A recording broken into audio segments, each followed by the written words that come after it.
of Jesus Christ. And Peter took that opportunity to stand before the gathered crowd, say, as some in the crowd were muttering, "These people aren't drunk." These disciples instead are telling you about what God has done in Jesus Christ. Then in the second chapter of Acts, beginning with verse 41, we get the result of what happened as a result of Peter's speech.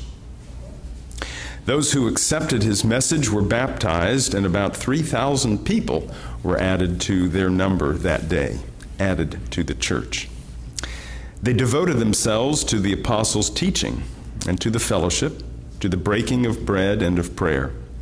Everyone was filled with awe, and many wonders and miraculous signs were done by the apostles. All the believers were together and had everything in common. Selling their possessions and goods, they gave to anyone as he or she had need. Every day they continued to meet together in the temple courts. They broke bread in their homes. They ate together with glad and sincere hearts, praising God and enjoying the favor of all the people. And the Lord added to their number daily those who were being saved.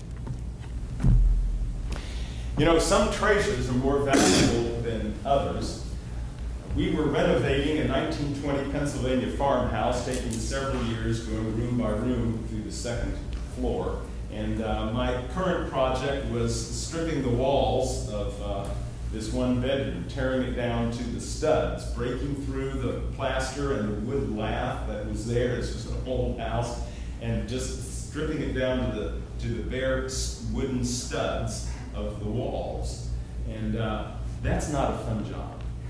There I was in work clothes, dust mask, gloves, hammering away, and then I got a phone call.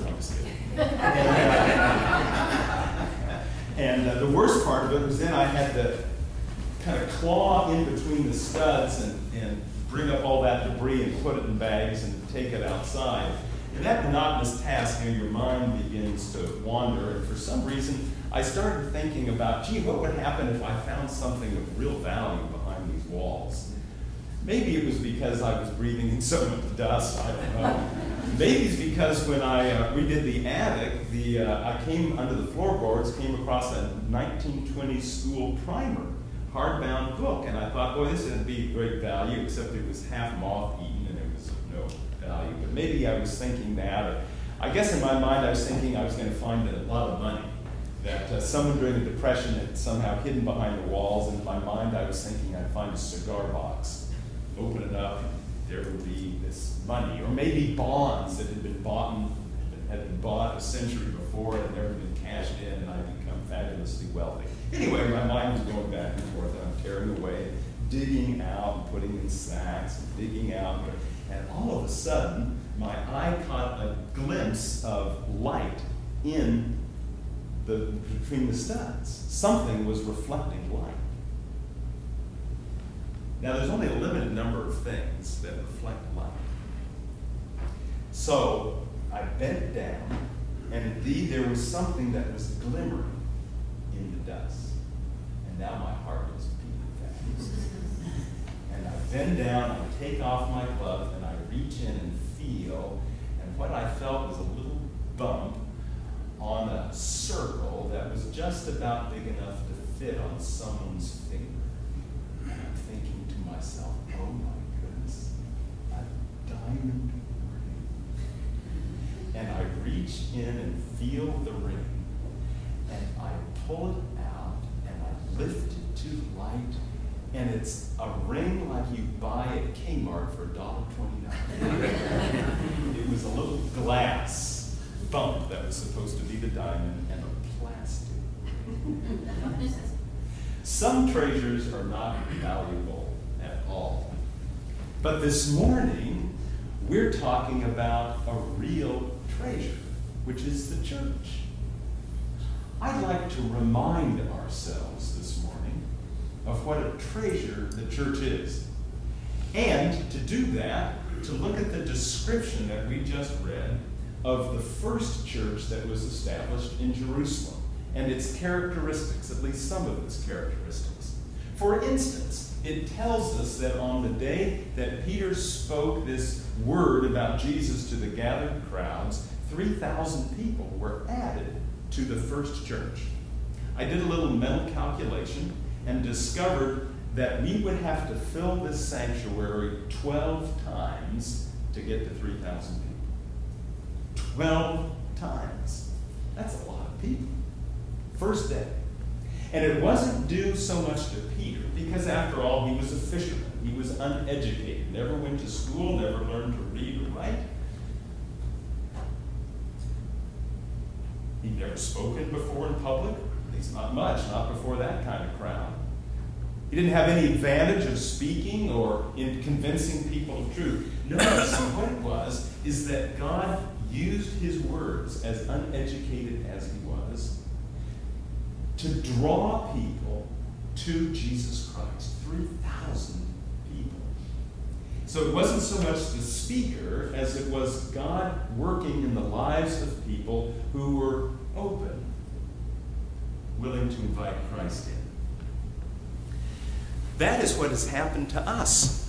To those of us who are faith in Jesus Christ, we have been open, have invited Christ in, and God's Spirit has used our openness to bring us, to draw us to Jesus Christ. It wasn't so much the person who spoke to us or the church connection we had growing up or the numerous opportunities that different people had of talking to us or circumstances. It was Christ's Spirit who drew us to him. We were open, receptive, and Jesus Christ drew us to himself. It is still the same today. In their book about the future of mainline churches, such as Presbyterian churches, sociologists David Rusin and C. Kirk Hathaway remark, mainstream churches in America, like Presbyterian churches, have decided to use the don't ask, don't tell approach to God that guides public conversation. They fear being viewed as intolerant if they were to talk about religion, so that Americans don't talk about religion to one another, religious issues, beliefs, and questions. And yet, they note, people are searching for spiritual connection and religious meaning today. They want to have their lives make a difference. They want to find answers to ultimate questions and to experience something beyond themselves. So while mainstream American Christians, such as we Presbyterians, fear talking to others about our religion, those who are not of Jesus Christ want to find meaning and purpose in their lives. They want to have those connections. They are as open as they ever have been. Isn't that interesting? People are drawn to Jesus Christ not because of us, but because God simply uses us to draw them to him. And it's still true today. Do you know what a thrill it is to talk to someone about Jesus Christ and help move them one step closer, or maybe 2 steps closer to Christ? It is such a thrill. And God is still at work today for those who are willing to be open and invite Christ into their conversations and engage in spiritual conversations. You never know what God will do through us. Not only were 3,000 people added to the church that day, but it says that they devoted themselves to the apostles' teaching. Now, when it says they devoted themselves to the apostles' teaching, they weren't just there to gather facts about Jesus. What they were interested in was the intersection of their lives with Jesus Christ. They wanted to know, did Jesus Christ make a difference, and what difference that might have been, and they wanted to see that intersection in their lives.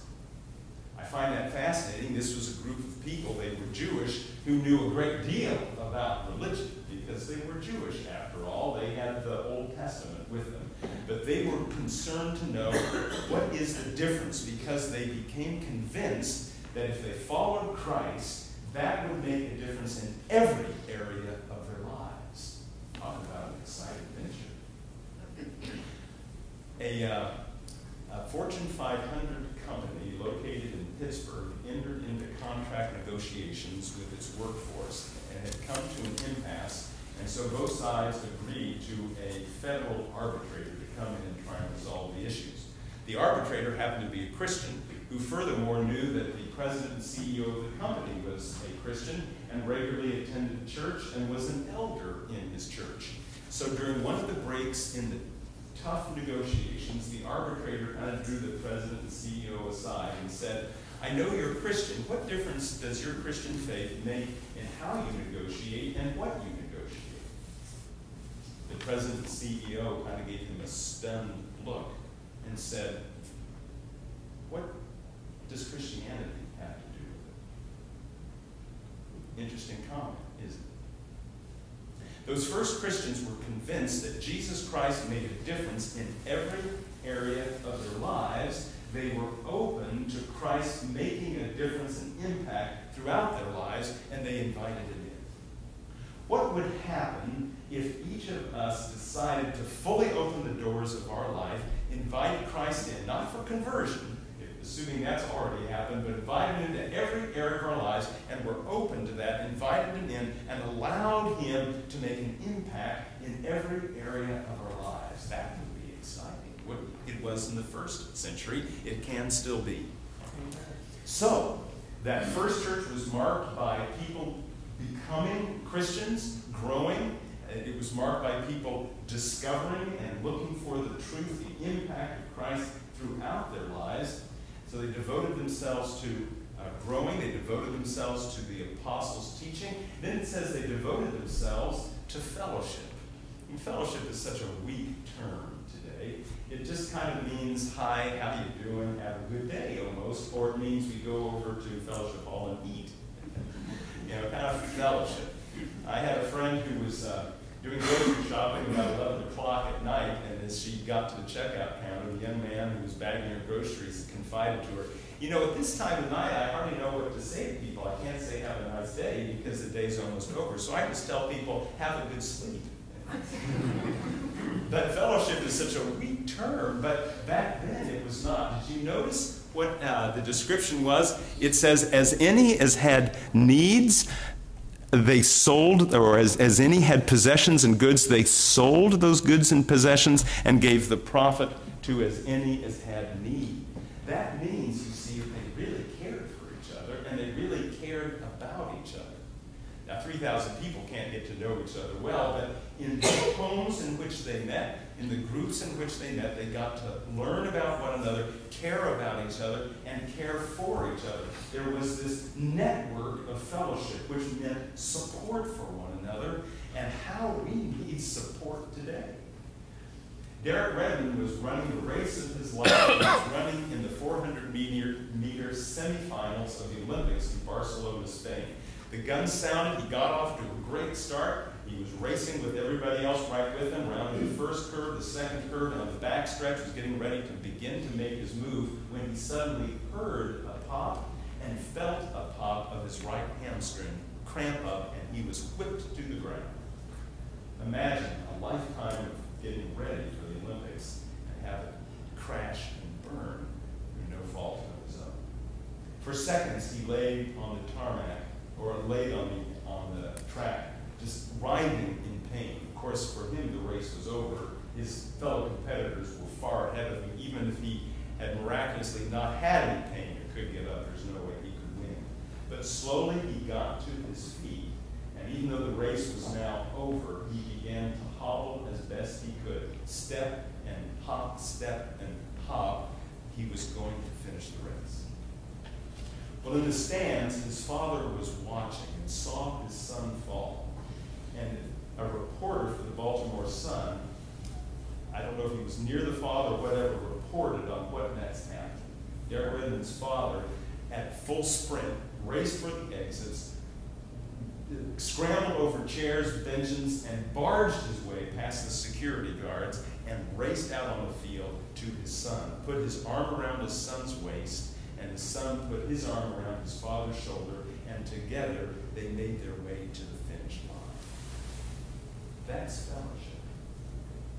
That's support. And you and I need support in this life. Where do we find it? The church